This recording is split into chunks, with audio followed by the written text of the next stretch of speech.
के पेड़ के पास वो बैठे थे और एक तीर लगा उनके पैरों में, और उसके बाद जब उनकी मृत्यु हो गई तो पांडवों ने उनका दाह संस्कार किया था, जिसके बाद उनका हृदय नहीं चला और वो हृदय हाँ, ये भौतिक दृष्टि से हम कह सकते हैं, हमने भी ये सुना कि हाँ उनका शरीर दाह संस्कार किया तो हृदय नहीं जला, लेकिन वास्तव में अगर डीप, तभी भगवान भगवद गीता में बोल रहे हैं जन्म कर्म च मे दिव्यम एवं यो वेति तत्वतः, कि भगवान का जन्म और कर्म जो है दिव्य है, ट्रांसेंडेंटल है। जो व्यक्ति इस बात को तत्व से समझ लेता है वो कह रहे हैं कि वो दोबारा इस भौतिक जगत में जन्म नहीं लेता। यानी एक है हमारी मटेरियल अंडरस्टैंडिंग, हम साधारण मनुष्य के रूप में उनको देखते हैं तो हम सोचते हैं उनका भी जन्म हुआ, उनकी मृत्यु, उनकी बुढ़ापा। शास्त्रों में क्या मिलता है? लेकिन शास्त्रों के अनुसार अगर डेप्थ में देखेंगे तो भगवान हर स्थिति में भगवान है, उनका शरीर दिव्य है। दिव्य का मतलब मटेरियल बॉडी नहीं है, मटेरियल बॉडी में ही बर्थ, डेथ, ओल्ड एज और डिजीज होता है, राइट। लेकिन जो स्पिरिचुअल बॉडी है, स्पिरिचुअल बॉडी मतलब no birth, no death, no disease, no old age. तो ये थोड़ा सा फिलोसॉफिकल लगेगा ऐसा इसको समझने के लिए, क्योंकि स्पिरिचुअल कॉन्शियसनेस की जरूरत होगी। पॉइंट ये है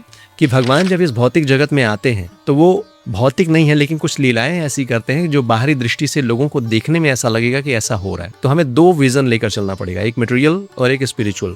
तो मटेरियल पॉइंट ऑफ व्यू से जो लोग देख रहे हैं उनको लग रहा है कि हाँ ऐसा है, but spiritual point of view से भगवान कभी भी, जैसे कहते हैं नव यौवनम, कभी भी वो बूढ़े नहीं होते, कभी उनकी मृत्यु नहीं होती, उनका जन्म अपीयर होते हैं। जैसे हम एग्जाम्पल से समझ सकते हैं, सूर्य जो सन है, क्या कभी सन डिसअपियर होता है? सन का एग्जिस्टेंस हमेशा है, वो हमेशा है, उसका बर्थ और डेथ नहीं हो रहा है। अभी वो हमारे सामने प्रकट है, जब हमारे सामने ओझल हो जाते हैं, सूर्यास्त हो जाता है, तो ऐसा नहीं कि सूर्य अब नहीं है, सूर्य अभी भी है, लेकिन अब वो हमारे सामने नहीं है, वो कहीं और पे प्रकट है। तो उसी तरह से जब हम भगवान की बात करते हैं तो भगवान हमेशा प्रकट है, हमेशा अस्तित्व में है, इटर्नल है, ट्रांसेंडेंटल है, लेकिन कभी हमारे सामने प्रकट होते हैं, कभी अप्रकट होते हैं।